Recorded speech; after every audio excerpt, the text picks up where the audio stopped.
بازم نه. کار با خانوم سخته واقعا به نظرم. بمیرم براتون. من یکی همه جلوم هی نه و نوچ و اچ و اوچ و ایش کنه واقعا خودم میزدم پاگل زیر میشم. کاسه کوزش. واقعا. خب یه ورده بگو چی گفتی؟ اگه جلوم یکی اینقدر چی؟ نه و نو چی؟ نوچ و نوچو ناز و ادا و ناز و ادا واقعا. چرا اینقدر خانوما ناز و ادا دارن؟ مخصوصا تو این مدل کارهای ما ضبط و پادکست و نمیدونم. ناز و ادا نیست، شما به خودتون نمیرسید، ما به خودمون میرسیم. ما به خودمون نمیرسیم. بگم امروز 6 بار گفتید من آرشگاه رفتم بهتره. چجوری باید شوخی کنم که ناراحت نشی؟ جنبه بالاست، راحت باشی. مطمئنی جنبه بالاست؟ بله. ببین من شوخی نمیکنم یهو شوخی کنم میره رو فاز تخریب شخصیتی و اینا. شما آدم ناجوری ام من شخصیت رو خودم تخریب کن.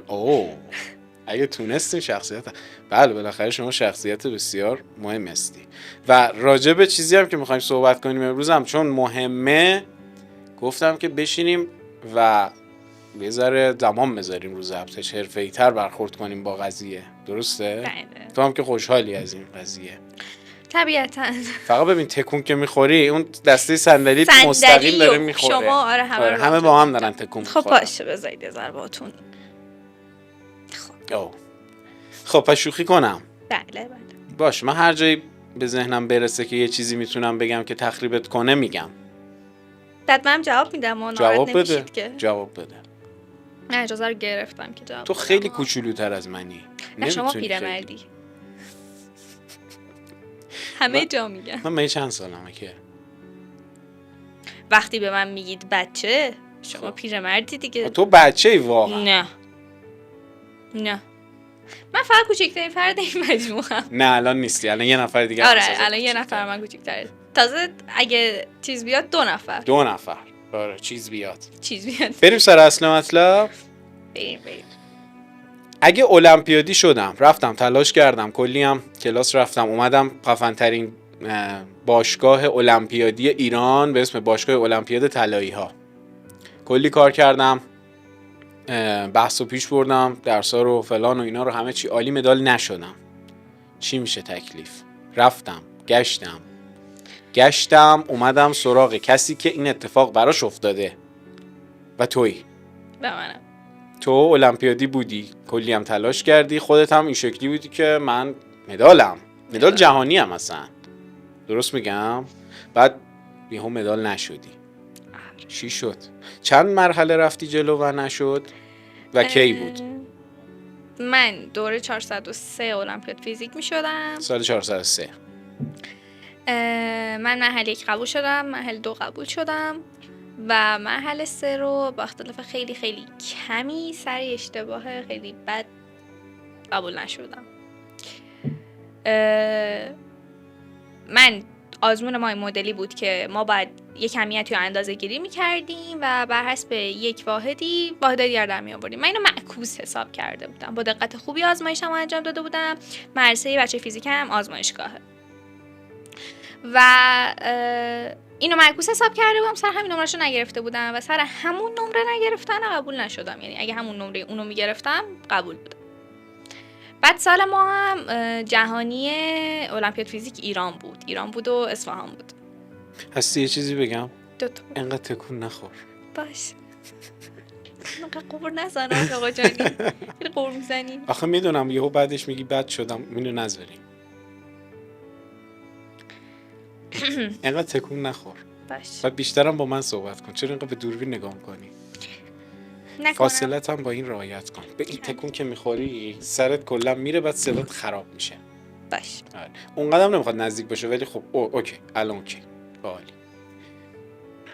پس تا مرحله 2 المپیاد فیزیک رفتی، مرحله 2 رم قبول شدی، رفتی مرحله 3 و اینم بچه‌ها میدونن که المپیاد فیزیک مرحله 3 رسمی داره و مرحله 3 هم آزمایشگاهی. درسته؟ بله. و چرا اصلا رفتی فیزیک؟ چی شد؟ تو عشق فیزیک بودی؟ من تا حالا قبل از شروع المپیادم خیلی شدید ریاضی رو دوست داشتم. من اینجوری بودم که المپیادم میرم ریاضی. خب ولی مدرسه ما مثل کاری که الان ما داریم تو باشگاه المپیاد طلایی ها میکنیم، از ما واسه شروع مسیر جدی المپیاد آزمون ورودی میگرفت. یه سری ویدیوها برامون میذاشتن، آموزش میدیدیم از همه رشته ها، بعد از اونا آزمون میگرفتن که ببینن کدومو بیشتر مهارت و استعداد داریم و کدومو مثلا جزو اولویت های خودمونم هست. من ویدیوها رو که دیدم و آزمون رو دادم، بین فیزیک و ریاضی شک کردم. بعد من آزمون فیزیکم رو 100% زدم کامل. دیگه مدرسه اینجوری بود که تو فیزیک به نظرمون برات خیلی بهتره و وارد مسیر المپیاد فیزیک شدم و بعد از اینکه وارد مسیرم شدم فهمیدم که چقدر بهتر بود، چقدر دوستش داشتم، فیزیکو بیشتر علاقه‌مند دوست شدم بهش شدید. بعد یه سوال، تو این شکلی بود که وقتی مدال نشدی زندگیت نابود شد؟ یعنی این شکلی بود که تو اول یه سوال دیگه بپرسم قبلش، تو خودت رو در به قول پوریا خودت رو در قامت طلا میدیدی در المپیاد؟ مثلا این شکلی بود که شبا میخوابیدی میگفتی با فکر این که من مدالم مثلا میخوابم و اینا، اینجوری بودی در قامت طلا خودتو میدیدی یا نه مثلا اینجوری بود که حالا شانسیه دیگه برم ببینم چی میشه؟ آره من خیلی به خودم باور داشتم، ولی اینجوری بودم که یهو دیدی نشد. مثلا با دپارتمانمونم که صحبت میکردم اینجوری بودم که من یا مرحله 2 کلا قبول نمیشم، یا اگه مرحله 2 قبول شم یه جوری میرم جلو که طلا میشم. آها. و آره خودمو در حد مدال یعنی تو دیدم. دیگه مرحله 1 رو که قبول شده بودی گفتی اوکی دیگه 2 رو بگیرم تموم من مدالم. دقیقا. ولی نشد. چون من آزمایشگاهم خیلی خوب بود.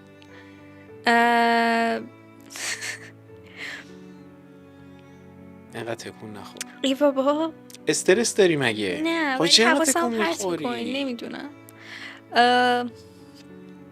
چه می‌خواستم بگم؟ مرحله 3 رفتی آزمون المپیاد فیزیک و نشد، برگشتی خونه، خودت فکر کردی قبول میشی؟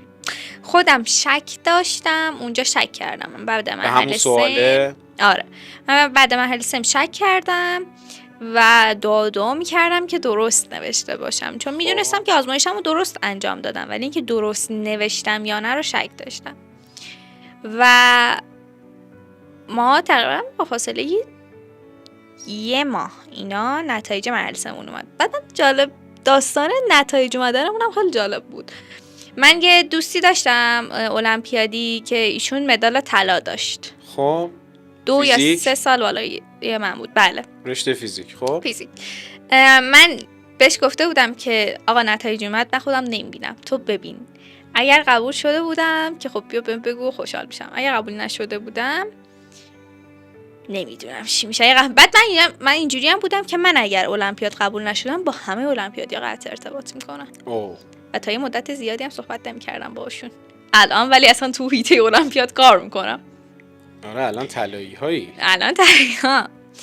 و من با پیام دوستم که امیدوارم تو ادامه مسیرت موفق باشی فهمیدم که قبول نشدم و یه سطل آب یخی انگار ریختن رود که خیلی بد بود. قبول نشد. چون تو خیلی به خودت امید داری و فکر میکنی که وای دیگه من چقدر خفنم و این داستانا. نه خودت پیش خودت، خانواده است زحمات تو میبینه، نمیدونم استادا تنگ میبینن چجوری کار میکنی، تو همه بهت امید دارن و یهو به کله میخوری زن. خیلی شکست بزرگیه برات. من قشنگ نتایجی که اومد گریم گرفت. خب از اتاقم رفتم بیرون، گفتم من قبول نشدم، رفتم تو همون خودم حبس کنم. یعنی یه جوری اینجوری بودم که برم اصلا نشنوم صدای کسی رو.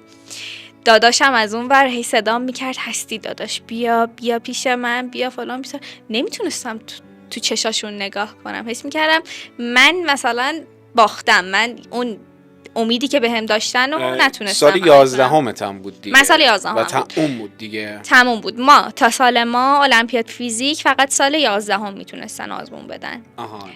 که بعد از سال بعدش بچه‌ها دیگه تو سال 10 هم میتونستن مرحله 2 بدن. ما مرحله 1 میدادیم، مرحله 2 برگامون تصحیح نمیشد چون پای 10 بودیم، ولی بعدش اوکی شد. الان بچه‌ها 10 هم میتونن شرکت کنن. آره الان میتونن. آره. بعد خیلی داغون شدم اون روز اولش که اصلا افتضاح بود، تا بعد دیگه افتادم تو اون گپه که کسی دیگه تو این شکلی بودی که دیگه 11می هم اصلا خدا حافظ المپیاد. آره دیگه اینجوری هم که زندگی من تو المپیاد تموم شد. در حالی که وقتی رفتم جلوتر، حالا اینو جلوتر اشاره میکنم که چیها شنیدم راجع به این که آقا تو المپیادی هستی زندگیم هنوز تموم شد و اینا، منو یاد چیز میندازه، برنامه احسان علی خانی میندازه. انگار مثلا نشستیم الان. آره دقیقاً ناف ماه عسل. آره ماه عسل اسمش یاد. آره ماه عسل انگار. آره آقا ما باختیم. گریه کن، المپیاد مدال نشد. میزدم. من تا چند وقتم اینجوری بودم که نمیذاشتن کسی اصلا راجع به المپیادم با من حرف بزنه. رفته بودیم تو پروسه اعتراض. آره ایداد رفته بودم تو پروسه اعتراض زدنه، خیلی امید نداشتم و نمیذاشتم اصلا کسی با من حرف بزنه راجبش. تا بعد دیدم نتایج اعتراضام نیامد و قبول نشدیم و یه روز خودم رفتم پیام دادم به مدیر مدرسمون، من قبول نشدم، دارم میام سر کلاس کنکور بشینم. خودم پیام دادم رفتم. برات افت کلاس داشته؟ خیلی. ما بچهای المپیادی بهشون میگن دانش پژوه. آره نمیگن دانش آموز. تو دانش آموز نیستی دیگه، تو دانش پژوهی. آره. و تو خیلی برات افت کلاسه که از دانش پژوه یهو بشی دانش آموز. تو فکر کنی بعد دانش پژوهی دیگه میری یه راست دانشگاه و یه دانشجوی خوب و خفنی. برات گرون تموم شد. خیلی گرون تموم شد. من خودم پیام دادم رفتم سر کلاس کنکورم و من تا مدت‌ها سر کلاس فیزیکمون اشک میریختم. استاد که میومد میشست مبحث رو شروع میکرد اشکم در میومد. و تو سطحت بالاتر از بچهای دیگه اون کلاس کنکور بود؟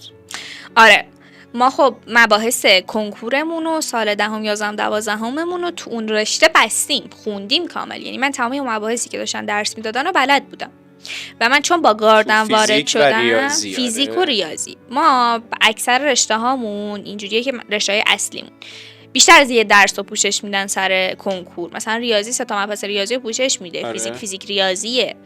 یا مثلا شیمی یه بخش فیزیک داره.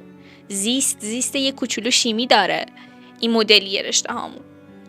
و من بلد بودم، من ریاضی و بعد ما کنکورمون هم الان اینجوریه که ریاضی و فیزیک و شیمی بچهای ریاضی. آره. من ریاضی و فیزیک هم تا حد خوب بلد بودم، با اینکه نمیخوندم. تو آزمونایی که مدرسه جامعه ازمون میگرفت رتبه‌ام بالا میشد با اینکه نمیخوندم. شیمی رو چه میکردی؟ فقط شیمی نمیزدم. تا من میذاشتم ریاضی فیزیکی از قبل بلد بودم، هرچی از قبل بلد بودم میزدم و شیمی رو نمیزدم چون اصلا نمیخوندم دیگه. اون تایم جبرم که من اصلا نمیخوام بخونم و هی رتبه‌ام میومد بالا. هی مشاورمون جلسه میذاشت با بچه‌هایی که رتبه‌شون بالا بود، هی منو میبرد و اینجوری بود که حاجی چرا درس نمیخونی، چرا شیمی تو 0 زدی. اصلا نمیدونم سال آقا من کلا نمیخونم. من تو اون حال بدیه بودم و این داستانا و یکی از استادای ما خیلی به من کمک کرد. میدید من المپیادیم، من مباحث رو بلدم، خیلی با من صحبت میکرد. اینجوری بود که آقا بخون، تو الان نمیخونی اینی بخونی خب خیلی خوب میشی، تو که بلدی چجوری درس بخونی، تو که خودت المپیادی بودی. خودشون هم المپیاد خونده بودن قبلا. خب تو معلم فیزیک کنکورت مثل من شده بود و چون تجربهش عین من بود، یعنی مرحله 2 قبول نشده بود، مدال مرحله 2 قبول شده بود، مرحله 3 قبول نشده بود. قبول شده بود، مرحله 3 مدال نگرفته بود. آره مدال نگرفته بود. خب خیلی کمک کردم که خیلی با من حرف میزد که آقا تو رو خدا درس بخون، تو رو خدا بیا بخون، من کمکت میکنم، من هوا تو دارم، میدونم تو میتونی. این هی میدونم تو میتونیه با آقا رتبهات همینجوری بالا میشه، این و اون و اون. اینجوری شد که من یه ذره به خودم آمدم، یه ذره نشستم با خودم فکر کردم، گفتم خب چرا نخونم؟ من که واسه المپیاد خوندم. چقدر فرصت داشتی؟ 1 سال 12ام فقط دیگه. ولی 1 سال عملا وقت داشت. 1 سال وقت داشتم. آره 1 سال برای کنکورم وقت داشتم و یه مسئله این که هست دقیقاً همینه. معمولا خانواده ها و بچه‌ها اینجوری ان که فکر میکنن ما اگه بچه‌مون زمانشو بذاره واسه المپیاد و مدال نشه از کنکور میمونه.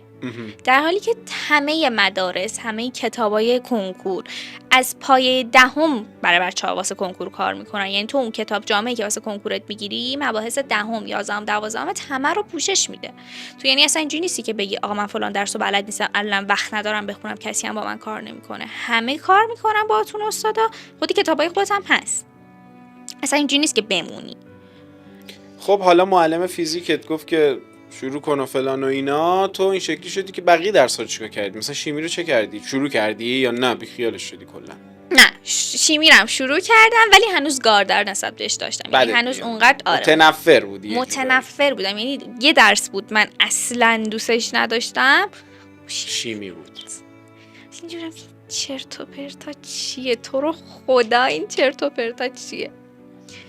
و من این بشکنه خورد و از مهر شروع کردم کامل خوندن. من برای کنکور. برای کنکور من قشنگ تست میزدم، تایم میذاشتم. بهت برخورده بود، المپیاد نشد، میخواستم بدون کنکور معاف بشم برم دانشگاه. دقیقاً. و نشد. گفتم آقا نشد. من اینجوری بودم که دیگه درس و دانشگاه و همه چی رو ول کن. نه من نتونستم، نه من نمیتونم. ولی دیدم نه مثل که میتونم. من شروع کردم خوندن، تست میزدم. آره بازسازی کردم، روحیه رو قوی کردم. فیزیک و ریاضی و شیمی کنکورم و من همه رو نشستم دیگه براشون تایم میذاشتم، تست میزدم، میخوندم، با کلاسامون همراه بودم و قشنگ کار میکردم. اینجوری شد که من از اون رتبه 8 و 9 که بدون خوندن می آوردم رسیدم به رتبه 1 و 2 تو همون ماه اول. تو مدرسه اولین آزمونی که من بعد خوندنم دادم. مدرسه بودی؟ سلام. خب اولین آزمونی که دادم من رتبه 1 و 2 شدم. دیدم نه جدی بس که آقا باید بخونیم هیچی دیگه. دوباره انتظارم رفت بالا. من شروع کردم خوندن. من دیگه برای کنکورم خوندم و مباحث کامل پیش می بردم و همیشه هم مشاورمون و معلم‌ها اونجوری بودن که تو رتبه زیر 100 میشی، تو خوب داری میخونی و تو رتبه زیر 100 میشی. و از هیچی هم عقب نبودم. یعنی واقعا اینجوری بودم که همه مباحثم داشتم میخوندم. شما فقط یه دغدغه داری، اونم تو سال مثلا 10 11 المپیاد عمومیاته که اونم شب امتحانیه. شب امتحان باید جمعشون کنی، شب امتحان میخونی. برای کنکور میتونی جمعشون میتونی جمع کنی. بعد واکنش خانوادت چی بود نسبت به اینکه مدال نشده بودی و الان چجوری بود کلا واکنششون؟ چجوری باید برخورد میکردن؟ مثلا اونا هم ناراحتی توشون دیده میشد یا نه مثلا خیلی برشون مهم نبود، گفتن خب نشده المپیاد نشده میره کنکور؟ ناراحت بودن چون ناراحتی منو میدیدن. یعنی من خودم خیلی بازنده نشون میدادم. اونا پیش خودشون ناراحت نمیشدن، اینجوری بودن که خب الان بخون، الان میتونی بس کنکورت بخون. ولی من چون خودم پی میزدم تو سر خودم، اینا هم اینجوری بودن که ناراحت میشدن که خب آره نشده، مثلا بچه ما الان روحیش خرابه. در حالی که این بعد واسه همه جا بیفته. یعنی برای من بعد اتفاق خودم جا افتاد. کسی نبود اینو به من بگه که آقا تو میتونی، آقا میشه، آقا نقره و برنزم میره کنکور میده. آره فقط طلا هست که کنکور نمیده و خب قرار نیست همه تلاشن، قرار نیست همه بدون کنکور برن. و اتفاقا کنکور به نظر من حتی برای بچهای المپیادی یه نقطه خیلی مهمه. چرا؟ ببین خیلی تو اون آدم تحول ایجاد میکنه، خیلی تو فرق میکنی برای به عنوان کسی که کنکور بدی و به عنوان کسی که کنکور ندی. واقعا یه چالش بزرگه، یه دغدغه بزرگه. به این المپیاد خودش دغدغه خیلی بزرگیه ها، ولی متفاوته با کنکور و خیلی مهمه برای بچه‌ها. خیلی میتونه براشون مفید باشه. خیلی یه جور بلوغه، یه جور اون مثلا اون نقطه هاست که میگن به 18 برسم مثلا فلان میشه، به کنکور برسم فلان میشه. واقعا وجود داره. کنکور رو که رد میکنی یه بلوغی توت رخ میده. هستی گوشی تو بده، خیلی چیز جالبی دیدم الان. نوشته که یه استیکر چسبونده میگه اگر زندگی سخته تو سرسخت‌تر باش. نیم فاصله هم نذاشته. اگه زندگی سخته تو سرسخت‌تر باش. اینو از کی خودت بهش رسیدی؟ یا همینجوری اصلا چسبوندی؟ نه واقعا رسیدم بهش. واقعا شاید بعد همون المپیاده. بعد المپیاده حس میکنم دگرگون شد زندگی. شاید اگه مدال میشدی انقدر تو زندگی تاثیر نمیذاشت. آره ببین من اگه مدال میشدم من یه مسیر رو رفته بودم و خب حالا مدالمو گرفتم، تموم شد رفت. ولی اتفاقا وقتی مدال نشدم فهمیدم که نه تموم شده، نه اونجوریه که ازش بگذری. من همون استادم خیلی بهم اینجوری بود که ببین تو المپیادی همون استاد فیزیکه. تو هنوزم المپیادی بودن تو خود آدمه، یعنی تو یه آدمی هستی که المپیادی، تو زندگیت المپیادی واره، تو مثلا مغزت المپیادی فکر میکنه. اینجوری نیست که بگی خب المپیاد دادم قبول نشدم من دیگه تمام شد. الان دانشجویی دیگه؟ من الان دانشجو. چی میخونی؟ من که میدونم البته. من مهندسی هوافضا. مهندسی هوافضا. یه چیز داشت، یه سریالی پخش میکرد تلویزیون، فکر کنم متهم گریخت بود اگر اشتباه نکنم، علی صادقی بود، با تو همون بودن و یه صحبت میکرد میگفتش البته مهندسی، فکر کنم اگه اشتباه نکنم گفت مهندسی پرواز، ولی خب حالا شباهتی هایی هست بین کلمه های اینها. این شکلی بود که میگفتش که اگه خیلی درس بخونم چیز میشم، یا هواپیما میشیم آره یا خلبان میشیم، همچین چیزی بود. دانشجویی و هدار درد دیگه. باریکلا. چی میخونی؟ بالا بیشتر تو کار هوا و مهندسی پرواز. نه بابا، جونتون؟ مهندسی پرواز. بله. باریکلا. چه کاره بشی؟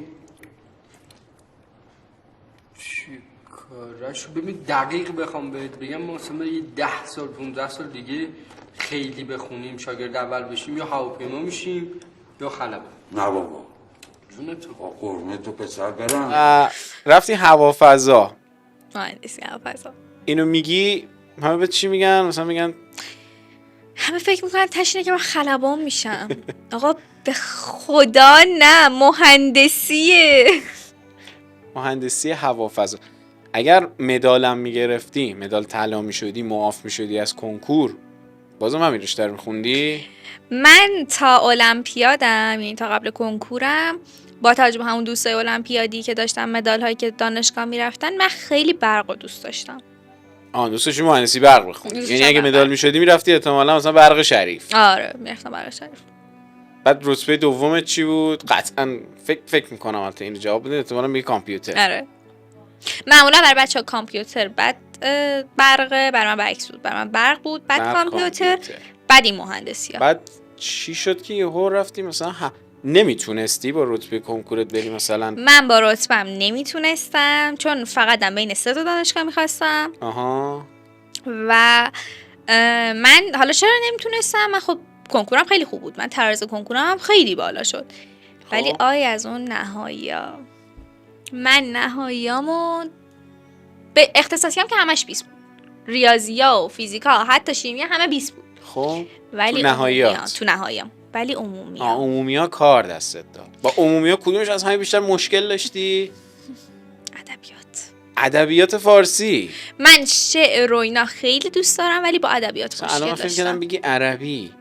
من عربی مثلا دوست داشتم قبل از اینکه مثلا ازش جدا شم، خیلی دوست داشتم. جدی میگی؟ عربی رو دوست داشتی؟ راحت بود برام، خیلی راحت بود برام. با ادبیات فارسی مشکل داشتی؟ چون که حفظی بود، منم حوصله حفظ کردن من خودم با عربی مشکل داشتم. نه من با ادبیات اینجوری بودم که من اصلا حوصله‌ام نمیکشه حفظ کنم اینا رو. من شعر خیلی دوست داشتم، زبان فارسی رو خیلی دوست داشتم، ولی ادبیات خوندن رو اصلا. من تو دانشگاهم رفتم در که از ادبیات اون قصه‌ام میگرفت. همون کار داد دستت تو کنکورم. آره چون من اونا رو نخوندم. اینا مباحثیه که تو یه سری قواعد داره بهت یاد میدن، اون قواعد رو یاد میگیری، بقیه‌اشو دیگه باید حفظ کنی. آره من نکردم. من تصمیم گرفتم که حفظ نکنم و خب کار دستم، یعنی برگردم عقب حفظ میکنم. بچه‌ها اینو به خودتون بیایید. خب بعد تصمیم گرفتی که از اون انتخابای اولت که برق و کامپیوتره کنار بکشی، به خاطر دانشگاه. دانشگاه رو اولویت قرار دادی که خیلی هم مهمه قطعا. آره. و تصمیم گرفتی بری هوافضا بخونی. تهش هم قرار خلبان شی. یا هواپیما میشی یا خلبان. مهندسی هوافضا خیلی خفن شی، ناسا دیگه. ناسا. آره خب رشته تاپیه. حالا میدونی من خودم چی خوندم؟ من مهندسی معماری بودم، بعد تا ترم 4 این شکلی بود که حالم به هم میخورد. من انتخاب اصلی میدونی چی بود؟ حالا اون موقع که زمان کنکور ما بود یه رشته‌ای بود به اسم مهندسی پزشکی. آره خیلی بورس هنوزم دوران هست. شما. اون موقع آره خیلی بورس بود. یه جوری هم نگو دوران شما که انگار من مال 20 سال پیشم. خب هستی پیرمرد دیگه دیره دیگه. واقعا که آره. بعد من این شکلی بودم که تا 2 سال تا سال دوم دانشگاه این شکلی بودم که این چه رشته آشغالی من انتخاب کردم و برم انصراف بدم دیگه بسه. و اون موقع این شکلی بود که خیلی سخت بود انصراف دادنه. الان شاید بچه‌ها ساده تر رشته عوض میکنن یا اصلا انصراف میدن یا اصلا ادامه نمیدن دیگه، میگن ولش کن. ولی اون موقع برای ماها خیلی گرون تموم میشد، سخت‌تر بود. و رفتم مهندسی معماری خوندم با اینکه اصلا انتخابم چیز دیگری بود. میخواستم برم مثلا مهندسی پزشکی، بعد انتخاب دومم پرتو پزشکی و کلا اون سیستما بود. میخواستم مهندسی بخونم ولی نه معماری. مثلا 2 تا رشته رو بدم میومد و بعد انتخاب رشته کردم که این اتفاق سر اومد. من عمران و معماری رو بدم میومد و مثلا انتخابم چیز دیگری بود. مثلا حتی آیتی و اینا رو بیشتر دوست داشتم. ولی بعدش که رفتم جلو 4 ترم که گذشت و دیگه وارد سال 3 دانشگاه شدم، اونجا تازه فهمیدم که ایول رشته خوبیه. آره داره باحال میشه برای من و داره بهتر واقعا میشه. همینه. خیلی از رشته ها، خیلی از کلا علوم آره. چه توی المپیاد چه توی دانشگاه، تو تا یه ذره توش مهارت پیدا نکنی یا ذره نری جلو نمیفهمی چقدر ممکنه دوستش داشته باشی و باش وفق بگیری. آره. تا نری جلو نمیفهمی. بعد یه نکته خیلی جالبم بهت بگم، ما توی طلایی ها این شکلیه که بچه ها از همه رشته ها داریم. آره خیلی رشته ها یه چیزی بهتون مختلفه. بگم، ما مهندسی پزشکی هم داریم. کی؟ فاطمه. من نمیدونستم. فاطمه مهندسی پزشکی خونده. ما همه رشته ها رو داریم. پارسا و صادق علوم کامپیوتر خوندن، مبین سلولی مولکولی خونده. آره. فرشید مهندسی صنایع غذایی. صنایع غذایی خونده. صنایع هم نه، صنایع غذایی. آره. خود پوریا فیزیک خوند. نه فیزیک خونده. برق بود بعد فیزیک. برق بود بعد فیزیک. برق و فیزیک شد. مهندسی کامپیوتر هم داریم. آره. مهندسی پلیمر داریم. سروش کامپیوتر بود. آتا ادبیات خونده. ادبیات داریم. آره میگم اصلا خیلی رشته ها متفاوته. ولی خب بیشتر بچه‌ها رو گرایش‌های مهندسی و حالا رشته‌های مربوط به پزشکی هستن. آره. خود آریان هم هنری هم داریم دیگه.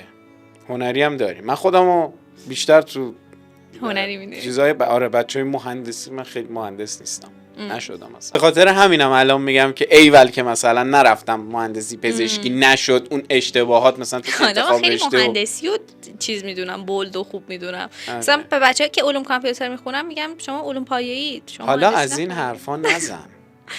آره ولی انقدر کل نکن. بعد اذیت میکنید دیگه. من چی گفتم من؟ خب پس تو این شکلی بودی که مدال نشدی ولی خودت رو بازسازی کردی با اینکه خیلی فکر میکردی که مدال میشی و یواش یواش خودتو بازسازی کردی. کلن یه موضوعی هم که هست اینجوری بگم، بچه هایی که المپیاد میخونن درس خوندن رو دوست دارن، یه عشق دیگه ای به درس خوندنشون میدن و حتی بعد از اینکه المپیاد قبول نمیشن یه نقطه هست که اون جرقه میخوره که خب من دوباره بخونم، دوباره شروع کنم به درس خوندن. برای هر کی این تو یه تایمیه. من شانس آوردم زود بود. بچه ها همین که با این موضوع کنار بیان که آقا این صرفاً یک مرحله بود، یک علاقه بود و خب حالا نشد ادامه این مسیر رو پیش برم، این جرقه زود براشون میخوره و زود میتونن بخونن درس عادیشونو.